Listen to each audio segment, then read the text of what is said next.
dostlar oynaya, Reyhan Reyhan diye gülen şardana, heyran heyran. Gelin dostlar oynaya, Reyhan Reyhan diye gülen şardana, heyran heyran.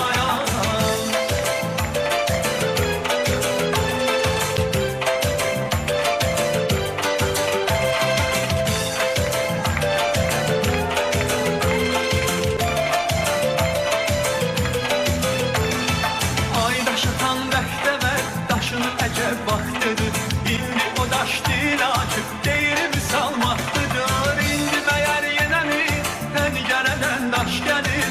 İndi hansı sevgidən kumar gözən yaş gəlir? Ay daş atan bəxtəvər, daşın əcəb vaxtıdır.